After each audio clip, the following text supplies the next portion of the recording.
Em uma das inúmeras pesquisas, abordagens em relação à questão da participação da segurança pública no estado de São Paulo, tem dois dados que podem parecer conflitantes, mas servem para o nosso início do bate-papo aqui no Câmara Livre de hoje, sobre a questão da sensação de segurança e como um cidadão comum, que é leigo e não conhece as técnicas, não conhece os instrumentos, as ferramentas, inclusive neurocientíficas da relação de segurança pública, absorve isso no dia a dia.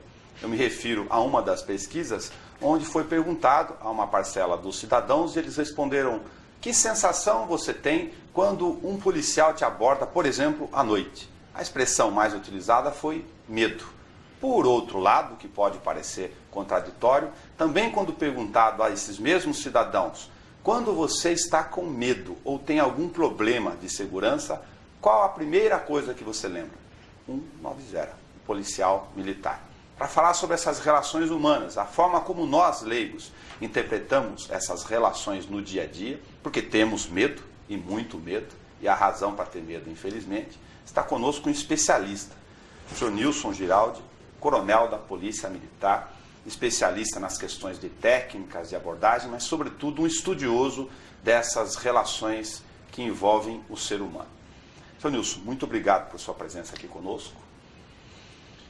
O senhor nasceu em Lins e lá conviveu até os 18 anos, para cumprir um protocolo aqui inicial do programa. Qual a memória afetiva que o senhor tem do período da adolescência, da infância? Quando o senhor pensa nesse período, que imagens ou fato lhe vem à cabeça? Olha, essa pergunta me deixa emocionado, porque eu penso muito na minha infância e ela foi muito difícil. Falta de pai, mãe, limitada, mas todos os dias eu encontro comigo mesmo quando eu era criança. Eu aprendi a fazer hipnose e auto-hipnose. Então, adoro fazer à noite, principalmente quando vou dormir, uma auto-hipnose e voltar ao meu tempo de criança, onde eu localizo aqueles momentos maravilhosos. Eu era mal nutrido, mal vestido, sem sapato, mas eu tinha uma felicidade enorme. Fui um garoto solto, pelos rios, pelos matos, pelas ruas.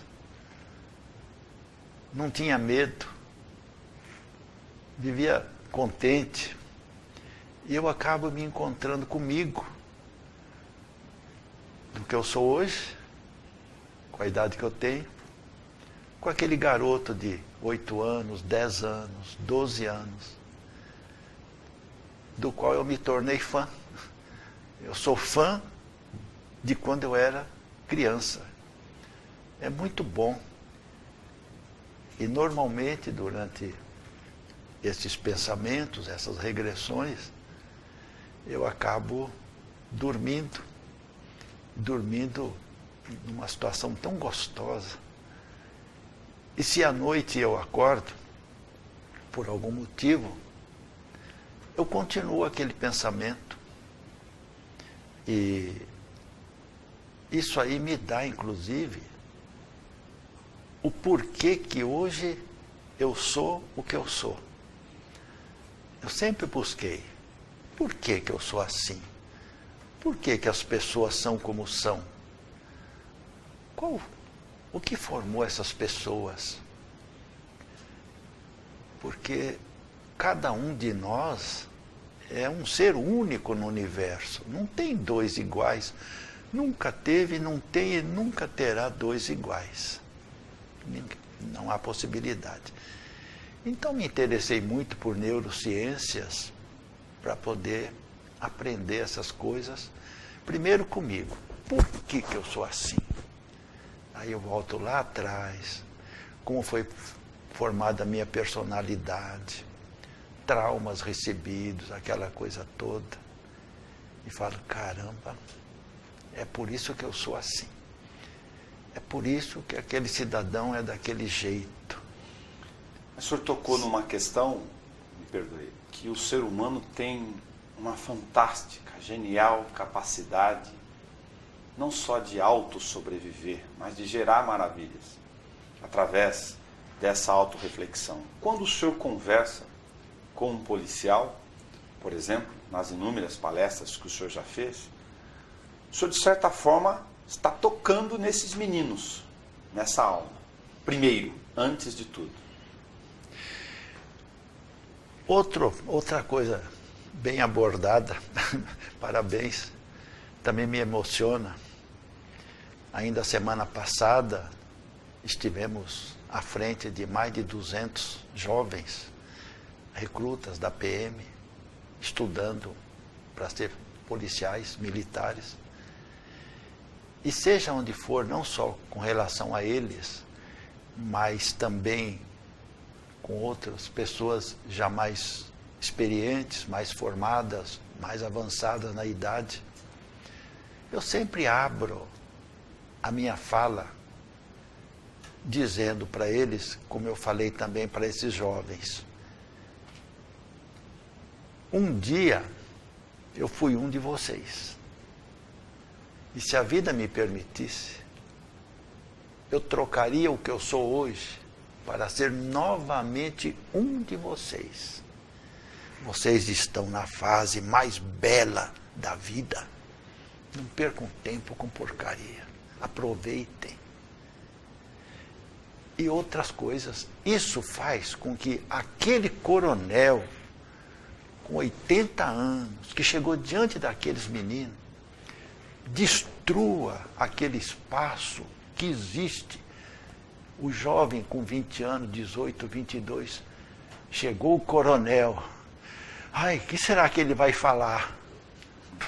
Imediatamente destrói esse espaço. A tal ponto que quando termina, todos vêm conversar, agradecer, dar um beijo na face, tirar foto. Também na formação policial, então, o afeto não interfere em nada na questão da disciplina. Não. Pelo contrário. As pessoas tendem a agir da mesma forma como são tratadas. Trate bem o policial, que ele tratará bem a sociedade. Trate mal o policial, que ele tratará mal a sociedade. Mas não é só isso. Em todas as circunstâncias. Um casal, por exemplo, trate bem a esposa, que ela tratará bem o marido. As pessoas tendem a agir da mesma forma como são tratadas. E em relação à polícia militar, esse tratamento que é dado pelo superior, fique bem claro isso, a polícia militar não é militarizada, como falam, de jeito nenhum. Ela tem disciplina e tem hierarquia, como toda instituição tem. Inclusive, aqui na TV Câmara. Não é possível viver sem disciplina e hierarquia. Agora, o que surge desse bom tratamento dado aos subordinados, vamos supor, falar, é uma disciplina consciente. Isto é, aquele subordinado, ele não é só disciplinado na frente do seu superior. Ele também é disciplinado longe do seu superior. E nós podemos levar isso para dentro das casas, dentro dos lares. Quando um filho permanece disciplinado perto dos pais, mas não recebendo uma educação, uma orientação consciente, a hora que ele sai de perto dos pais, ele muda. E aí nós temos grandes situações que provocam até tragédias de filhos que, quando se afastam dos pais, eles deixam aquela disciplina de dentro de casa. E aí nós usamos até uma expressão que fala: pais ausentes, filhos delinquentes. Então, quando um pai, quando eu falo pai aqui é pai e mãe, é participativo, que participa da vida do filho, que brinca com o filho, que rola no chão com o filho, que sente o cheiro do filho, que é o maior amigo do filho, exemplo, modelo, referência, que é ídolo do filho. Quando ora com os filhos, se preocupa com o seu desempenho escolar e tantas outras coisas, esse filho será um filho consciente na frente e na ausência do pai. Isso ocorre também nas instituições, não só polícia militar, mas em todas, inclusive, conforme eu falei agora há pouco, aqui na TV Câmara, em todos os lugares. Não interessa que a pessoa, ou aluno, ou filho, se mostre consciente, disciplinado apenas na frente do pai, do superior, da professora ou do chefe. Ele também tem que ser na ausência. Mas para atingir esse ponto, depende do responsável, aquele que tem que transmitir confiança, tem que tratar, não vou nem falar o subordinado, mas o igual, de forma humana, educada, disciplinada, tom de voz calmo, moderado, bem orientado. Usar aquilo que eu chamo de palavras mágicas, que não tem nada de mágica, porque mágica é enganação, mas eu falo que são palavras milagrosas. Por favor, oi, como vai? Boa viagem, bom trabalho, muito obrigado.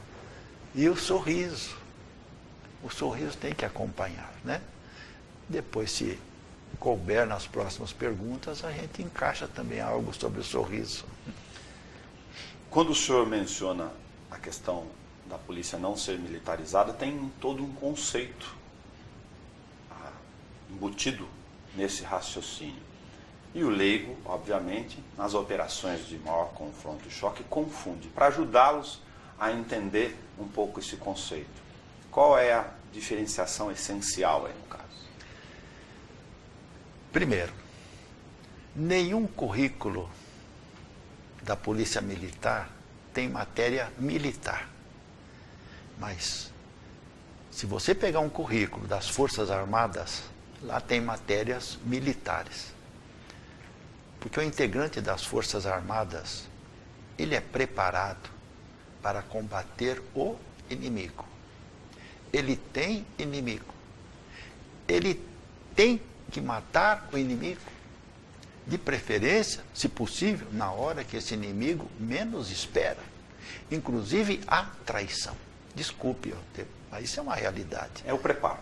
É o preparo. Então, ele tem que ser militarizado mesmo, porque é uma missão muito espinhosa.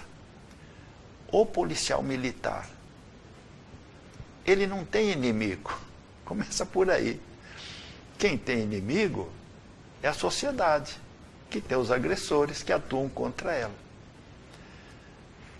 Eu não falo, não, mas o agressor é inimigo também do policial militar. Não. Onde o policial militar está, o agressor não se aproxima. Quer dizer, olha que, né? E aqui nós podemos até voltar à abertura do programa, quando você falou, o medo que uma parte da população tem da polícia militar, e é uma pesquisa que eu fiz e continuo fazendo, é um medo onde há um confronto da própria pessoa contra ela. Ela tem medo, mas gostaria de ter uma viatura da PM na frente da sua casa para dar segurança. Ela tem medo, mas se precisar da PM, ela chama na hora. Qual é a razão desse medo? Nós estamos, inclusive, investigando. Eu, por exemplo, tomei conhecimento, várias pessoas, o policial militar, ele é sério, ele não ri. Falei, olha, o policial militar quando está na rua, ele sabe que a qualquer instante ele pode morrer. Ele não está na rua para lidar com pessoas boas. Ele está na rua para defender as pessoas boas contra os agressores. Se você vê um jogo de futebol, por exemplo, entre o Brasil jogando qualquer time, você não vai ver nenhum jogador dando risada em campo. A não ser quando marca um gol, que eles mostram aquela alegria, em seguida já acaba o sorriso, é aquela seriedade. Então não há como um policial viver sorrindo na rua, em virtude da profissão dele. Se você adentrar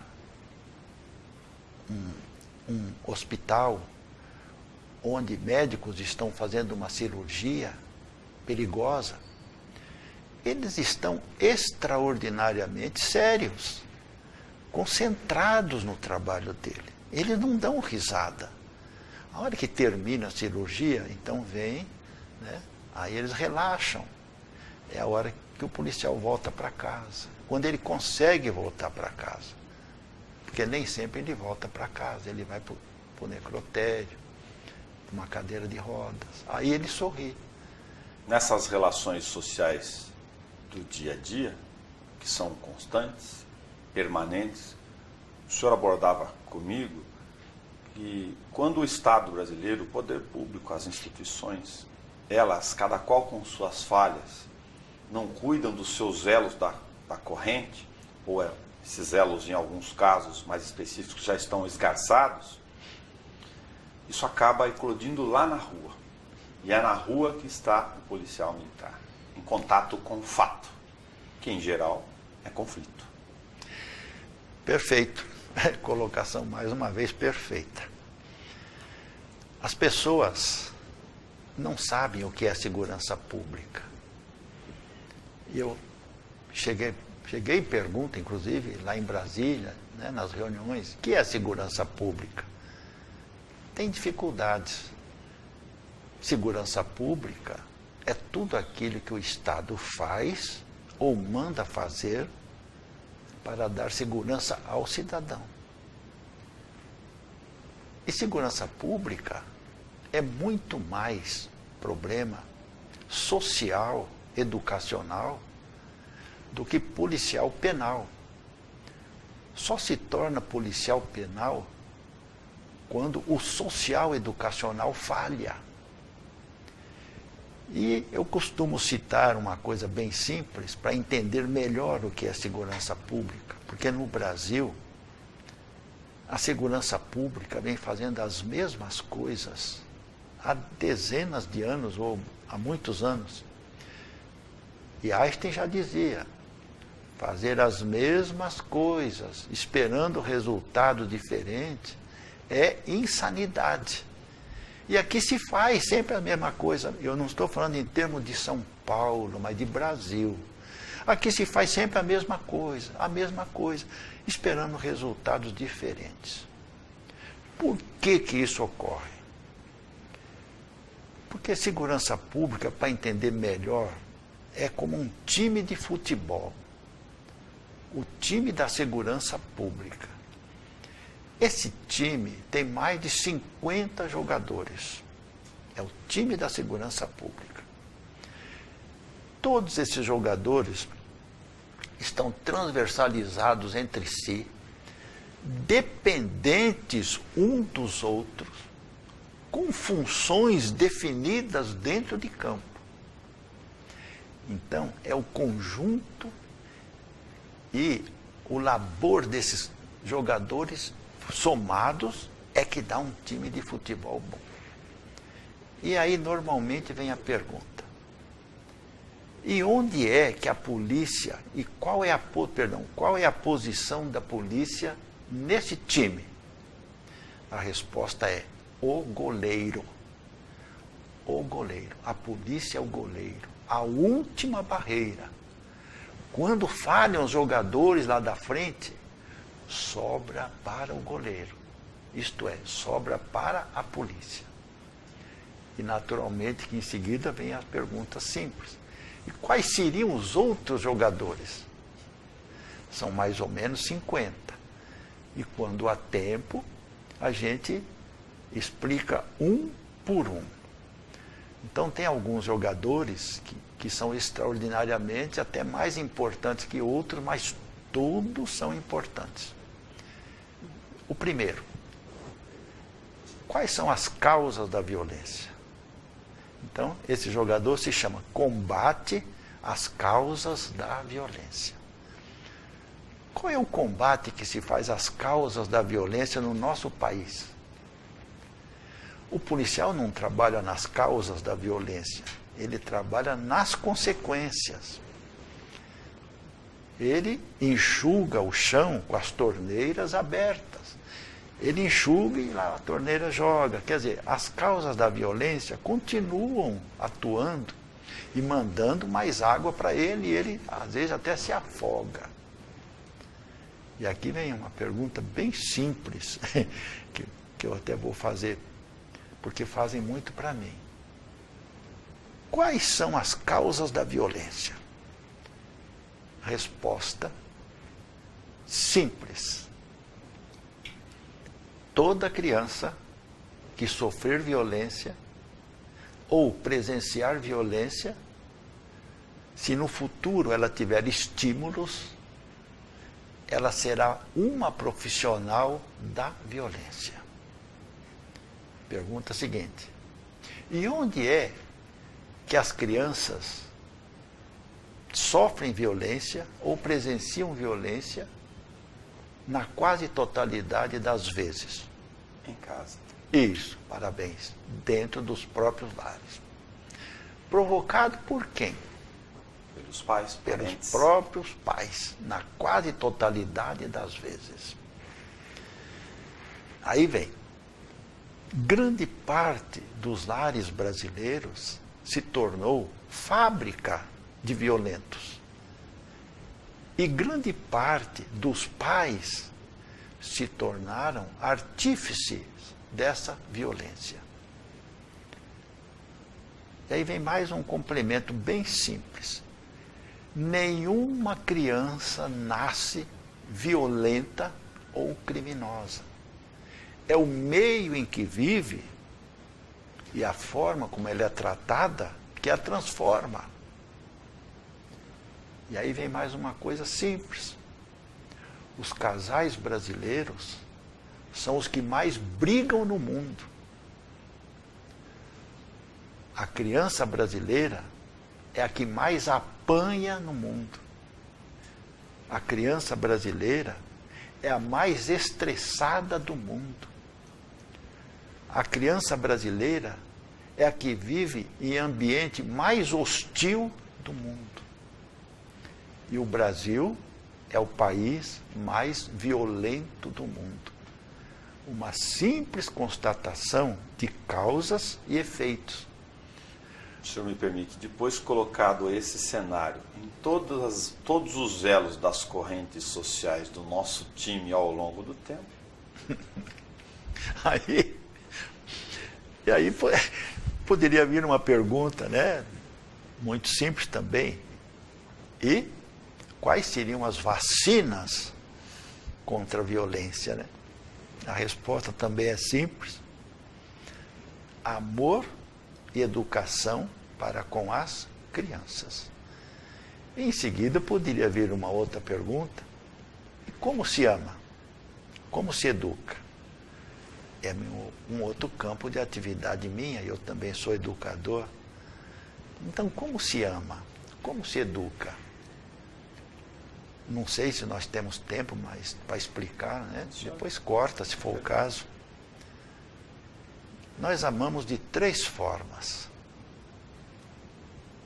palavra, tato e olhar. Na prática do amor não entra dinheiro, não entra sofrimento, não entra matéria. Todos podem amar da mesma forma. Tanto aqueles que moram debaixo de viadutos e pontes, que estão aí pelas ruas, com seus carrinhos, pegando papel velho, cachorrinho do lado, como aqueles que moram em ricos palacetes, podem amar da mesma forma, porque não entra matéria, não entra sofrimento e não entra dinheiro.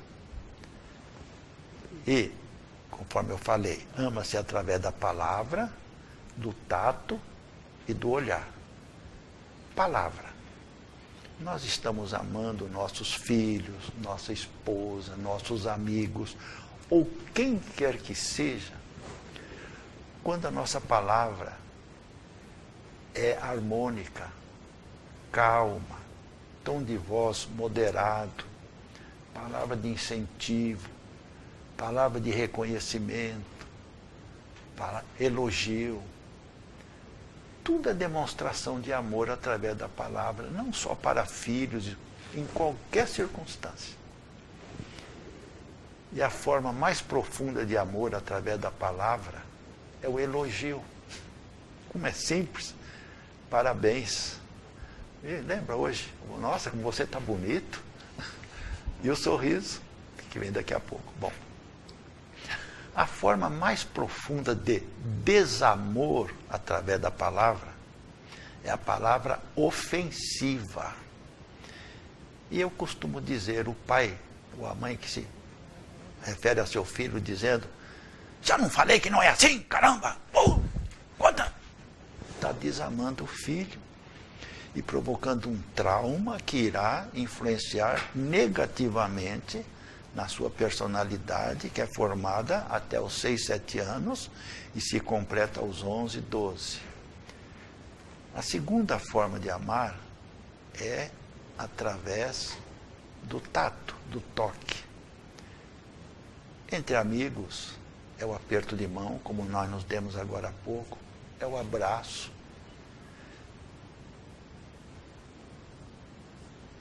A forma mais profunda de amor, entre pais e filhos é o beijo na face, é o carinho. Entre marido e mulher, eu costumo dizer que o tato vai até as últimas consequências em cima de uma cama, no sofá, no chão. Parênteses aqui, provocativo no bom sentido. Então, que sensação o senhor tem com a neurociência toda pulsando dentro da experiência do senhor, quando o senhor vê o tato sendo manifestado pelo pai dando o celular para o menino? Fica quieto, menino.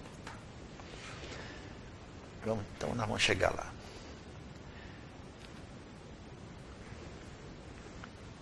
Então o tato. Já falei, é o aperto de mão, o abraço, o beijo na face. Entre marido e mulher vai até as últimas consequências em cima de uma cama, que por sinal é muito bom. Eu continuo gostando. Ótimo. A forma mais profunda de amor, através do tato, é o abraço. Sim. Quando nós nos abraçamos, nós dividimos as tristezas e multiplicamos as alegrias.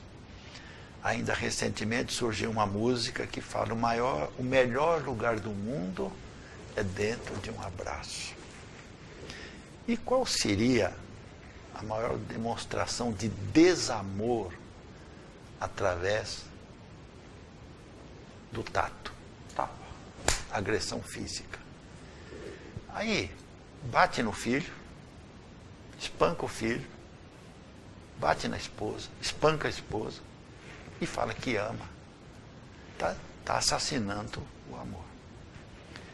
E a terceira e última forma de nós nos amarmos, eu vou chegar na sua resposta já. É através do olhar. Olhar calmo, harmonioso, bem-humorado, sorridente. Tudo isso é demonstração de amor, através do olhar. A forma mais profunda de amor através do olhar é o sorriso. O sorriso é o nosso cartão de visitas.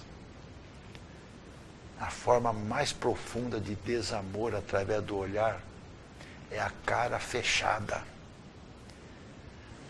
Aí o cidadão fica de cara fechada dentro de casa, cara fechada para os filhos, cara fechada para todo lado, e quer ser amado. as pessoas tendem a agir da mesma forma como são tratadas. Portanto, sorria, que receberá sorriso. Fique de cara fechada, que receberá cara fechada. E aqui eu faço um adendo. Mulheres detestam homens de cara fechada. Mulheres adoram homens alegres. Veja como isso é importante. Aí vem. O inverso também é verdadeiro, se me permite. E aí vem. Eu falei no início que na prática do amor não entra dinheiro,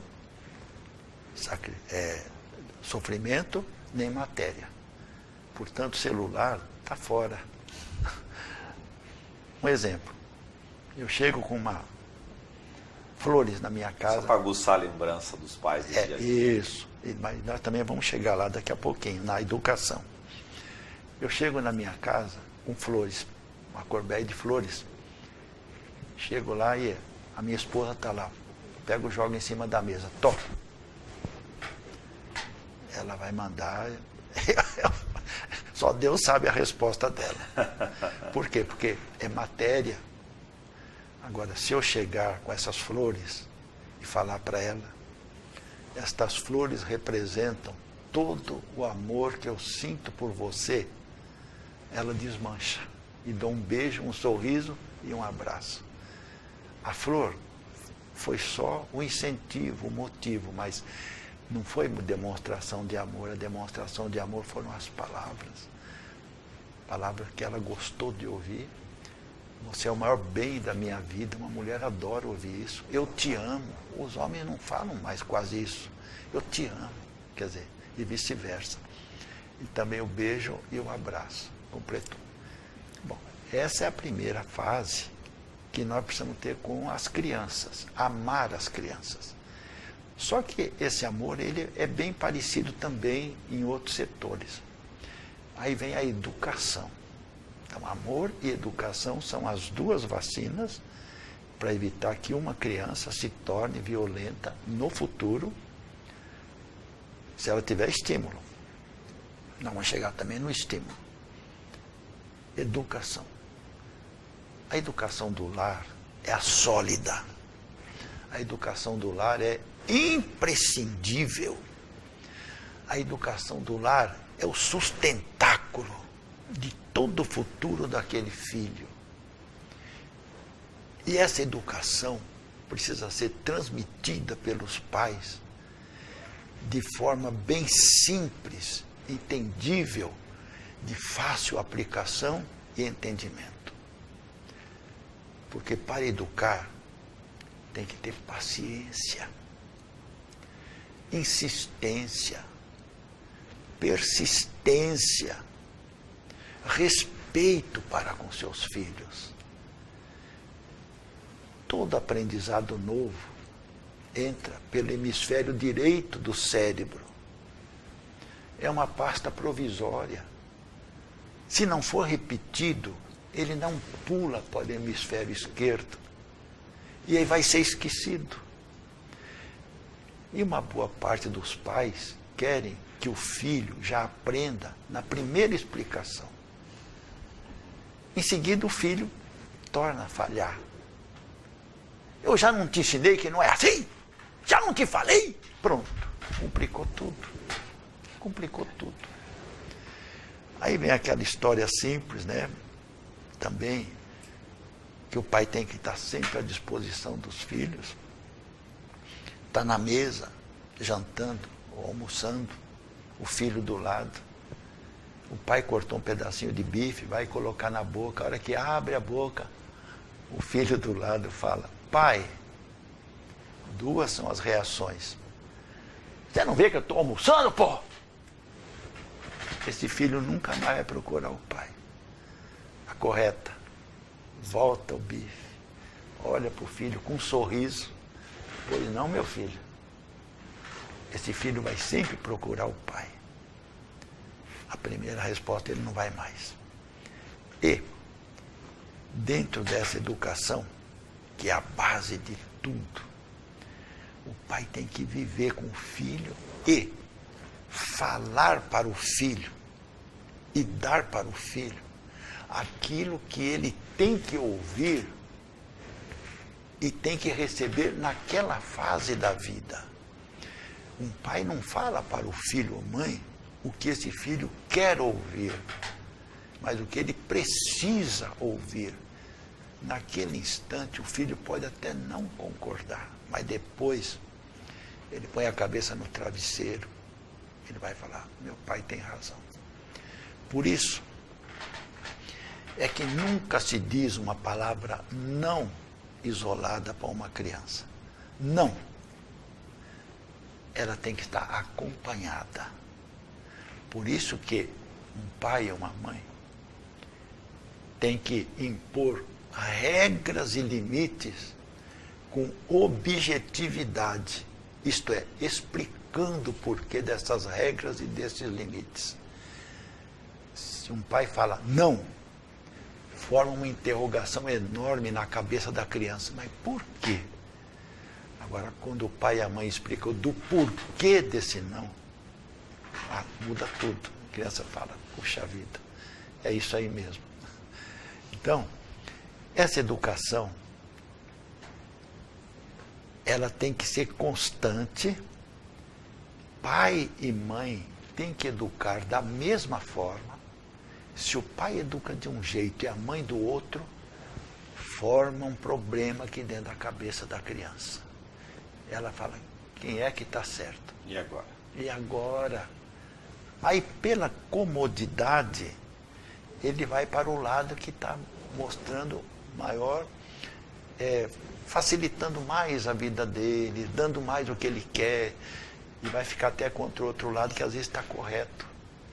Então, pai e mãe têm que educar da mesma forma. E nessa educação, não pode gritar, não pode pôr de castigo físico, aplicar castigo físico, psicológico, não pode bater, não pode. Tem que aplicar castigos educativos. O castigo educativo, o próprio nome já ensina, educativo. Dependendo da idade da criança, então o castigo educativo é Vamos supor uma criança de 3 anos, bem simples, que fez uma traquinagem e o pai ou a mãe querem ensiná-la a não repetir mais essa traquinagem. Então pega a criança com jeito, com bom humor, com carinho, senta, filhinho, você vai ficar aqui 5 minutos pensando na coisa errada que você fez e que você não vai fazer mais. Você entendeu? Não. Você vai ficar aqui 5 minutos pensando na coisa errada que você fez e que você não vai fazer mais. Quer dizer, o pai não está mandando ele não fazer mais aquela coisa. É ele que tem que se convencer que não pode fazer. Aí pode acontecer, como já aconteceu, coronel, desculpe, eu não gosto de falar esse nome, mas na hora que eu estou educando é uma coisa. De acontecer da criança não querer ficar sentada. Sair. O que eu faço? Senta do lado dela. E fica os 5 minutos. E fica os 5 minutos. Veja como é assim.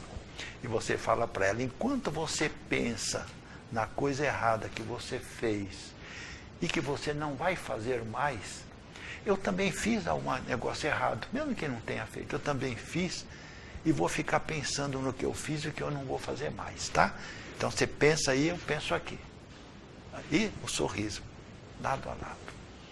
Isso tem uma resposta simplesmente fantástica, porque cada um de nós é o que se fizer ser. Eu não consigo mudá-lo, mas você consegue se mudar. Então a criança vai se mudar.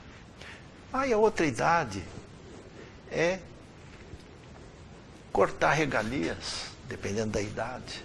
Então, cada fase uma abordagem isso, adequada. podemos chegar agora no celular. que, às vezes, eu vejo pessoas adultas, poxa, essa mocidade de hoje é só com o celular na mão. Se você fosse jovem como eles, você também estaria com o celular na mão, igualzinho. É próprio da época. Agora, tem que disciplinar o uso. É diferente. Começa dentro de casa. Então, pode cortar regalias, e dar missões. Como você fez isso, então você vai ficar 24 horas sem internet. Um exemplo. Como os filhos já devem ter obrigações dentro dos lares, porque onde não há colaboração, há exploração, né? Então, dependendo da idade do filho, ele já tem as suas obrigações. É você que vai arrumar a cama. Aí muitas mães falam, mas ele não sabe arrumar a cama. Mas ela também não sabia. Deixa ele arrumar do jeito que ele sabe, mesmo que não for correto. Então ele já arruma a cama. Aí, a partir de hoje você vai também fazer tal coisa, aumenta a responsabilidade dele. Isso é castigo educativo. E a criança vai gostar disso. E aí, isso vai longe. Deixa eu completar um ciclo aqui.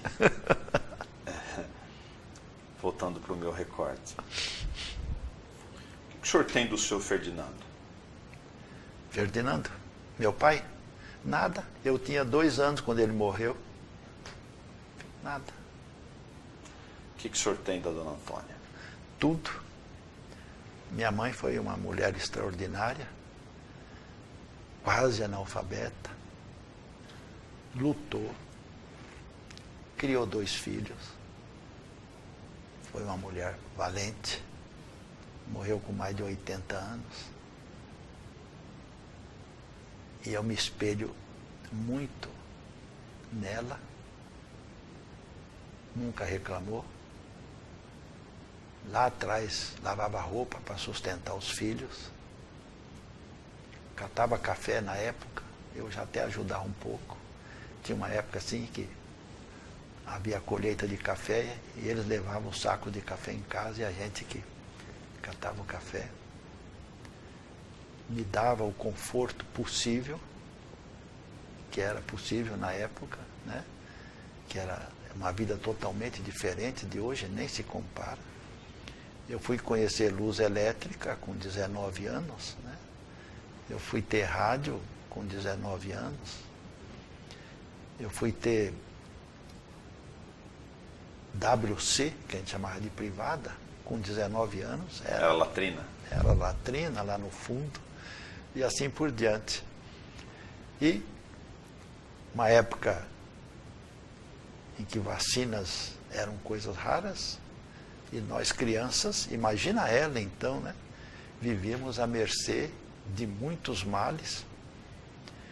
E eu não sei como que as crianças da época, que foram crianças como eu, sobreviveram e muitas chegaram até hoje, como eu estou chegando. Vou fazer perguntas complexas e, para aproveitar o nosso tempo, submeter o senhor à impiedosa pressão do jornalista de ver se eu consigo cumprir elas com uma questão mais direcionada. O que o senhor pensa do ciclo completo? É uma necessidade. Eu já ouvi muitos comentários, inclusive do Fórum Brasileiro de Segurança Pública, da NEV, que é Núcleo de Estudo da Violência da USP, do Instituto Sou da Paz e tantos outros lugares, que as pessoas falam que é preciso estudar um novo modelo de polícia. Mas dando a impressão que a polícia é que vai solucionar o problema da segurança pública. Isso não é verdade. Primeiro, é necessário que todos os jogadores do time façam a sua parte. Por quê? O único jogador desse time da segurança, eu vou chegar lá, hein? O único jogador desse time da segurança que é visto pelo povo 24 horas por dia todos os dias da semana, é o policial militar na rua. Então esse povo acha que o policial militar é que tem que cuidar de toda a segurança pública. Os outros 50 jogadores não são vistos. E eu praticamente, né, não falei sobre alguns deles, falei só sobre as causas da violência, né? Sim. Não são vistos. Eles estão em campo, mas não são vistos. Então não se exige deles o que se exige da polícia militar. Eu falei, por exemplo, que uma criança que sofrer violência ou presenciar violência, se no futuro ela tiver estímulo, ela será uma profissional da violência. Qual é o principal estímulo para que uma pessoa se torne criminosa? Impunidade. Nesse time da segurança pública, a punidade joga de muleta, não tem as duas pernas, joga de muleta. Então, a impunidade, só para você ter uma ideia, no nosso país, só 1% dos autores de homicídio, roubo, estupro, só 1% cumpre pena. Os outros 99% não chegam. Quem cumpre é só um pedaço do tempo. Então, independentemente da discussão sobre a qualidade ou a não qualidade do nosso sistema carcerário. a pena não é para punir, é para recuperar, mas punir também. Só que no nosso país, o agressor sai da prisão pior do que entrou. Lá dentro é uma escola de aperfeiçoamento do crime. Então, a cada dia tem mais gente perigosa na rua, né? Desculpe, coronel, tem uma outra questão fundamental aqui que eu não vou deixar escapar no nosso bate-papo, embora seja sempre... Você vai me cortando. Não, senhor, fica tranquilo. No estudo do senhor, o senhor aponta, entre inúmeros elementos, mas esse aqui eu achei fundamental, porque a gente está falando de relações humanas, de compreender o outro aqui. Estou tentando convidar as pessoas a entender o universo emocional, psíquico, da vida do policial, obviamente. O estudo do senhor aponta na neurociência que apenas 5% das nossas reações são feitas de forma racional, na razão, na racionalidade, portanto, por repetição. Na hora do conflito, 95% é que são acionados. E aí? Realmente, só 5% do nosso cérebro é consciente. Nós temos acesso a essa parte, né? Então, eu domino esses 5%. Estou dominando, estou falando. E 95% é inconsciente. Nós não temos acesso a essa parte. E é nela que está o perigo. Por exemplo, nesse instante, meu coração está batendo, nosso sangue está correndo, nós estamos aqui calmos. Mas vem uma colocação bem simples. A química do nosso corpo é que conduz nossas emoções, sem exceção. É a química do corpo. E essa química do corpo não é produzida pela parte consciente, mas pela parte inconsciente. Adrenalina. Eu não provoco adrenalina na hora que eu quero. Tem um hormônio chamado endorfina, que essa parte inconsciente produz quando nós praticamos exercícios aeróbicos ou aeróbios de longa duração. Produz a endorfina, que dá satisfação, dá alegria. O contato com animais de estimação, com a natureza, por exemplo, essa parte inconsciente produz um hormônio chamado serotonina. E eu não produzo a serotonina na hora que eu quero. É a hora que desse contato é automático. E aí, vem que, na rua, O policial tem uma bomba de adrenalina o tempo inteiro. é direto. O policial na rua, ele, não vou falar que ele vive tenso, mas quase. Porque só quem está lá dentro daquela farda, daquele colete, com esse calor, com tudo, podendo levar um tiro de qualquer lado, é chamado para... um universo de coisas. O policial é chamado desde fazer um parto, até acudir uma criança que foi estuprada e estão querendo linchar o estuprador, e ele tem que chegar lá e proteger o estuprador. É um universo muito grande, é extremamente complexo. Tanto que a Organização Mundial da Saúde afirma que a função policial é a segunda mais perigosa do mundo. E no Brasil é a mais perigosa. Esses policiais militares que nós vemos na rua estão exercendo a missão, a função, a profissão mais perigosa que existe no Brasil. E uma pessoa nessa situação está submetida a pressões de todos os lados. E o que falar durante um confronto armado? Aí é que complica. A emoção dele naquele instante será provocada pela parte inconsciente do cérebro. Se ele não souber administrar, se ele não aprendeu, eu uso a palavra administrar, porque é impossível uma pessoa ficar calma como nós estamos diante da morte. Não há chance, não há chance.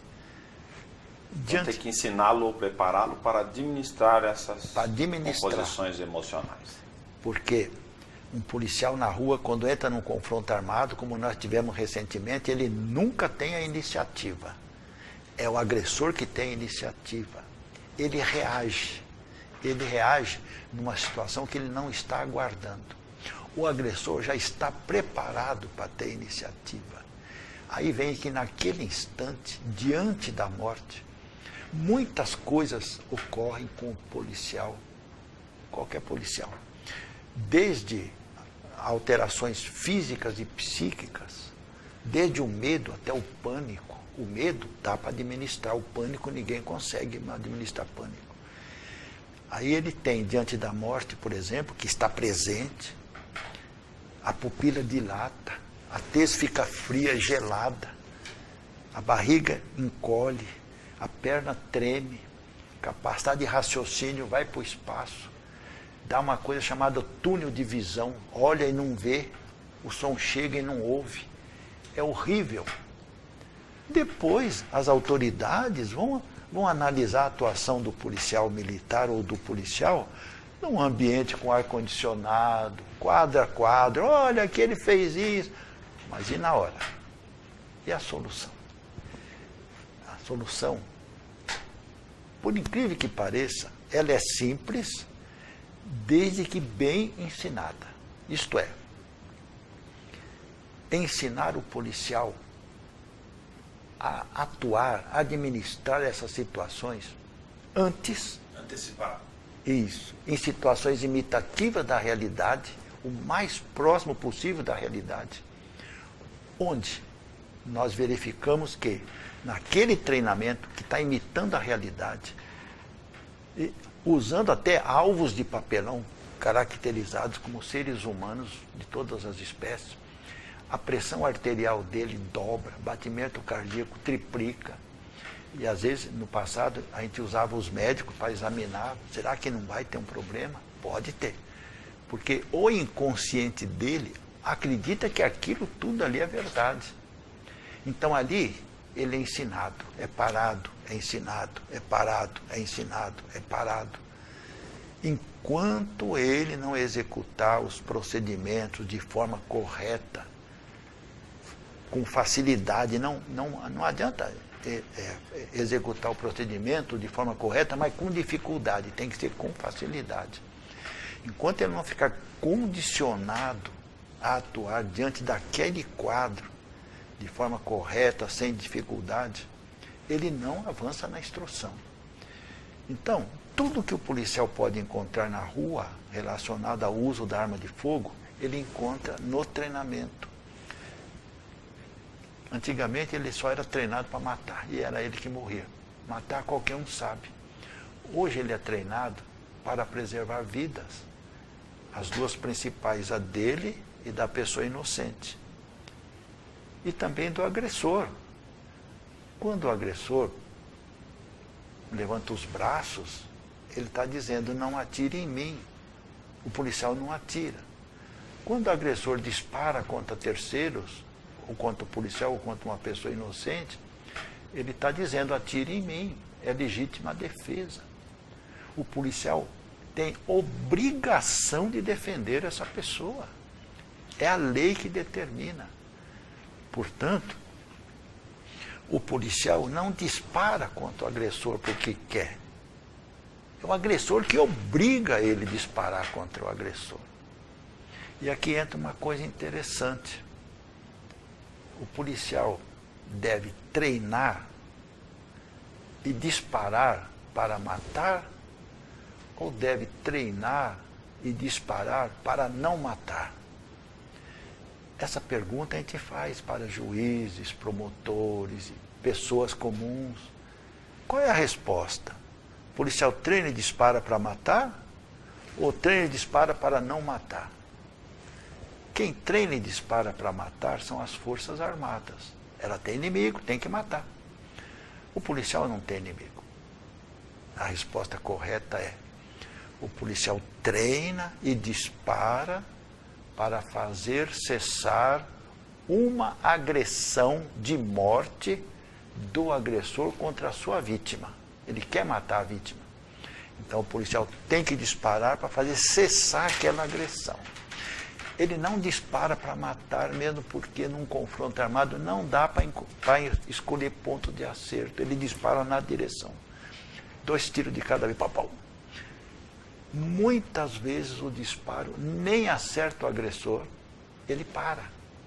Parou a agressão, acabou o tiro. Estatística, de cada 19 confrontos armados, só em um o agressor morre. Em 18 tem feridos e não feridos. Quer dizer, cessou a agressão, cessou o disparo. Isso é uma coisa simples. Porque se o policial ultrapassar o limite, ele estará usando do excesso culposo na legítima defesa. Ele estará praticando aí, passa a ser uma violência. Isso aí não é admissível. Portanto, ele aprendendo a administrar o seu estresse no treinamento, antes de encontrar o fato verdadeiro lá na frente, quando chegar o fato verdadeiro, ele está condicionado a administrá-lo da mesma forma como fez no treinamento. Por isso que o treinamento repete a história do hemisfério direito e do hemisfério esquerdo, enquanto não pular para lá, ele não para. Até quando nós estamos avaliando o policial militar, se ele já está em condições de usar a sua arma de fogo, se naquela avaliação ele cometer, eu vou falar de falha, né? Porque falha é involuntária, erro é voluntário. Se ele comete uma falha, ele é parado imediatamente e é novamente ensinado. Enquanto ele não fizer corretamente, sem dificuldade e não ficar condicionado, não para. E ponto final.